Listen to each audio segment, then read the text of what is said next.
You know those dates that stick with you forever. The first case, first time having sex. What was I saying? For me, November 26, 2021 is one of those days. 2 years ago, I looked like this. After the second COVID lockdown hit, I touched the triple digits. 100 kilos. I know, COVID got me so good. I was in my second year of uni studying how to become a sports coach. Far from the coach I imagined.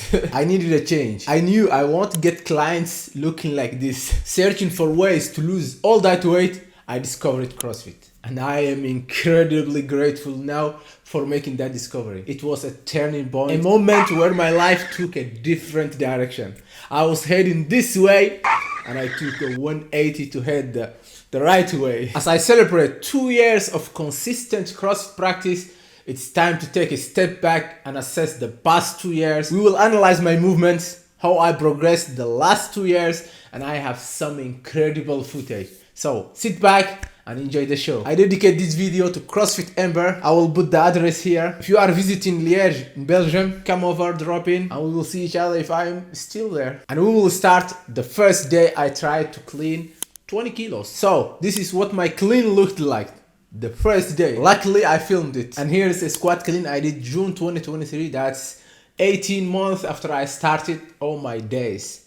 Look at the difference between the two lifts. We can see that the weightlifting classes paid off, but I think I'm not even 30% in terms of weightlifting. There is so much to learn and improve, and I assure you I will continue in this journey. But first, during my first year doing CrossFit, I don't think I had the same workouts during the first 6 months. Every workout was different. The first 6 months I was like, what is this? And as you can imagine, the first 2 months were the toughest. I was always the last to finish the workout, expectedly. But to my surprise, everyone came to encourage me to finish every time.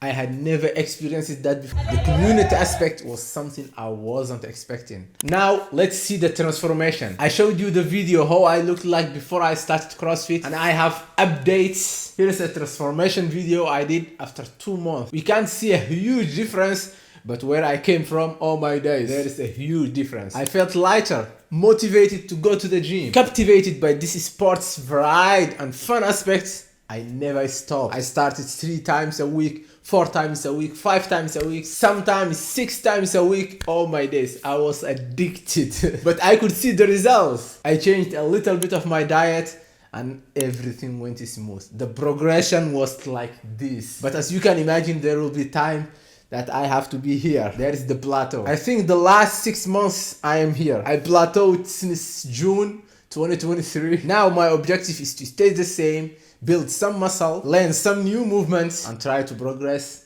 gradually. No more rushing. The last 2 years, oh my days, it was life-changing. After spending 2 years at CrossFit Amber, I learned a lot of things. I will give you 6 tips to improve yourself at CrossFit as a member and as a coach. First, don't neglect cardio sessions. We often tend to avoid workouts like 30 minutes rowing, biking, or even running, but improving our cardio across the 5 different zones leads to progress in CrossFit. Conditioning is the second essential pillar of CrossFit after just nutrition. So don't skip the cardio sessions. There are specific conditioning classes at CrossFit Amber. Number 2, go to the specific classes. If your box have a weightlifting class, gym class, even there are strength classes, you have to go to the specific classes. I understand that timing doesn't always work, but if you aim to improve your gymnastics and weightlifting or your strength, which make up more than 50% of CrossFit specific classes, that's where the real progress happens. Number 3, no keeping until you have enough strength. I mean pull-up, chest to bar, toes to bar, all of that. No keeping until you have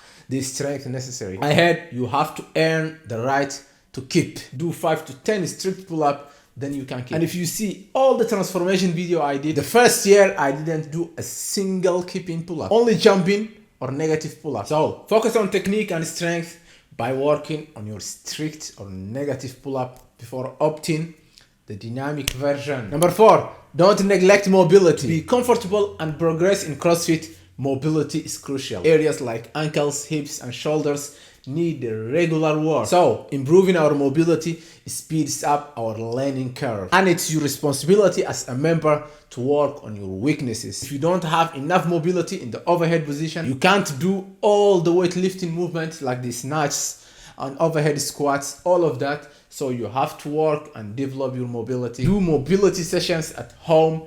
It's crucial to do it at home. I wasn't that mobile before. I remember I was limited in my squat, but with consistent training, I optimized my mobility. So by improving your mobility, you reduce your chances of injury more than 50%, I think. And that's the next point. Number 5, avoid injuries. You will say to me, how can I avoid injuries? Listening to your body is crucial. If you feel persistent pain or warning signals, take it seriously. Take a week off, have a regular days off, allow your body to recover. So you have to be smart. If you feel little things, don't say, yeah, I will warm up and do all the things necessary. You have to listen to your body. If your body is aching somewhere, it's a signal that your body sends to you. At the gym, leave your ego at the door. That means not attempting heavy lifts just to impress.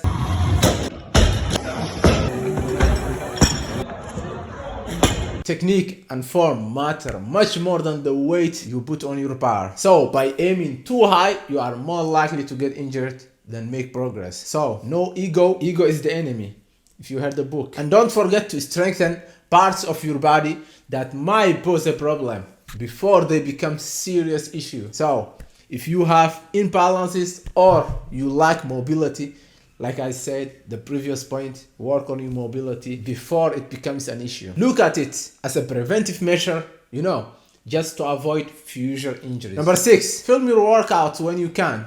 It's super useful, helps you identify things to improve, errors to correct. I know there are coaches present that are there to correct you, but it's important to see yourself and how you do it. I'm not saying to film the whole class, but when you are attempting some PRs, film it even as a souvenir too, so you can see yourself 10, 20 years down the road and see, yeah, I started here. I don't regret filming all the time, but I regret that I didn't film enough. I have all these files the last 2 years and I'm saying I should have done more.